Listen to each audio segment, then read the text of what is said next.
the next day for $20,000.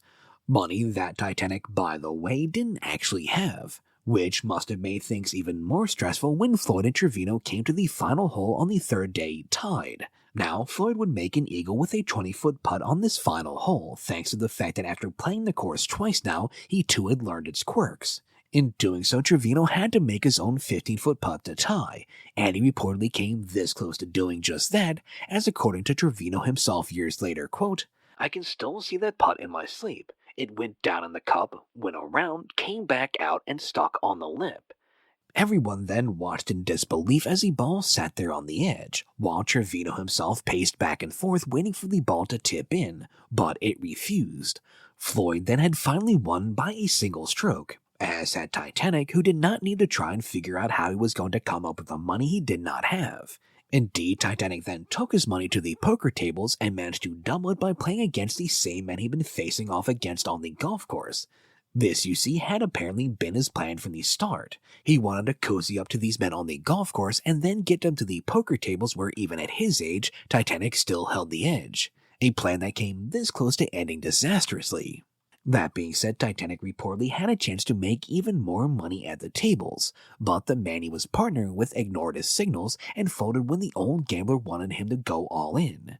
You see, Titanic had recognized that he was in the perfect situation. He knew what every person at that table was holding, and that each of their hands were good enough that the person holding them would feel confident that they could win, and thus would be willing to bet big. All the while knowing that he actually had the winning hand, meaning he had a chance to walk away with practically all the money at the table, had his partner not folded and scared off the others in doing so. So, while he ultimately came out ahead, Titanic Thompson could have won so much more money from that trip, which seems to have been his last big hurrah, as age and the changing world had finally caught up with him. You see, the traveling/roaming/road gambler had in some ways kind of been the successor to the Wild West outlaw gunslinger. They had been characters who had loomed large in tall tale-style stories. They had been kind of anti-hero types. That being said, there were also characters that fit in a specific time and place, and much like the gunslingers before them, the days of the traveling gambler had by this point come and gone. The world, you see, had moved on. For example, as the years went by, Titanic and others like him increasingly had the likes of J. Edgar Hoover and his FBI out there alerting local sheriffs to be on the lookout for notorious gamblers entering their territory, which of course made life hard on the Titanic Thompsons of the world who had made a name for themselves as gamblers. Then there was Vegas and its casinos, where the house always had the better odds and were intent on keeping it that way. It was simply too hard to cheat in places like that, especially when they knew to watch someone with a reputation like Titanic Thompson's especially closely. Plus, these casinos also made sure to use cards that were coated in plastic, which effectively countered all of Titanic's well-worn tricks to marking cards. Gambling then had moved on from being something that anyone could do for fun in a pool hall or in the back room of some shop in town. Instead, it was now a business which was built upon the idea that the odds always favored the house, which made gambling in such establishments a sucker's bet, which was not something Titanic Thompson ever had any interest in. Plus, the one time that Titanic had paid a visit to Bugsy Siegel's Flamingo Hotel, he was instantly recognized by the gamblers there, meaning that even to scouting the house's advantage, there was just no way that Titanic was ever going to be able to fool anyone there into making ill-advised bets against him. They all knew who he was, they all knew his reputation, and thus they all knew better. So, in addition to his diminishing skills due to age, there was just a diminishing amount of prospects for Titanic to take advantage of, which was not good news for the old gambler who had no savings, no insurance, no nothing really. As such, he was relying more and more on his social security checks during the stretches where he was unable to make money gambling. The gambling legend, though, would get some recognition for how he had spent his life when career criminal and murderer Benny Binion came calling. You see, Binion owned the Horseshoe Casino in Vegas, which in its early days had made a name for itself by offering the kinds of hospitality that other casinos would later adopt, and through playing host to one-on-one poker matches involving the likes of Nick the Greek, who, after losing a marathon match to Johnny Moss, gracefully stood up from the table and announced, quote, "Mr. Moss, I have to let you go." As the years passed, though, and other more lavish establishments were built, the Horseshoe started to fall behind.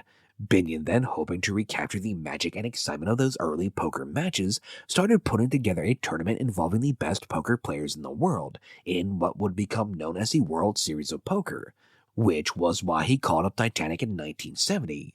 Although, to be clear, Benny did not want Titanic to play in his tournament. The old man days were well behind him. Plus, his game was seemingly as much about cheating as anything else. Instead, what Binion wanted was to have legendary figures like Titanic there to add even more weight and importance to his event.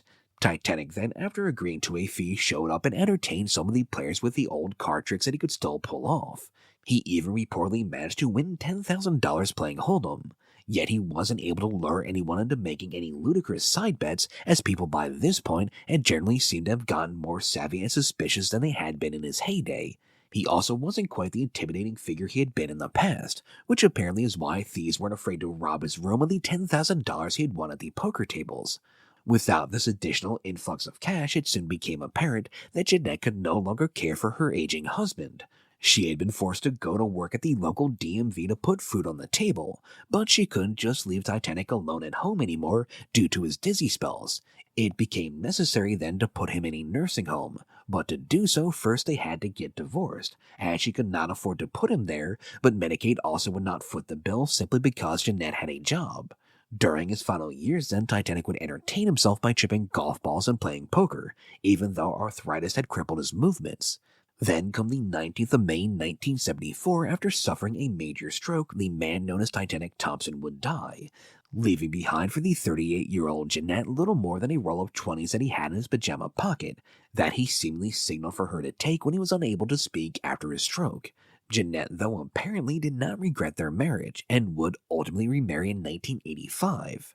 And so ends the story of Alvin Thomas, better known to the world as Titanic Thompson, the legendary gambler. Thank you for listening to Distorted History. If you would like to help out, please rate and review the podcast and tell your friends if you think they'll be interested. If you're feeling especially generous and would like to help keep this podcast going, please consider visiting my Ko-fi page at ko-fi.com/distortedhistory and donating a few bucks. Anything you can give is greatly appreciated. I will be posting updates on future episodes and sources there in addition to posting them on Twitter as I usually do. With all that being said, once again, thank you for listening, and until next time.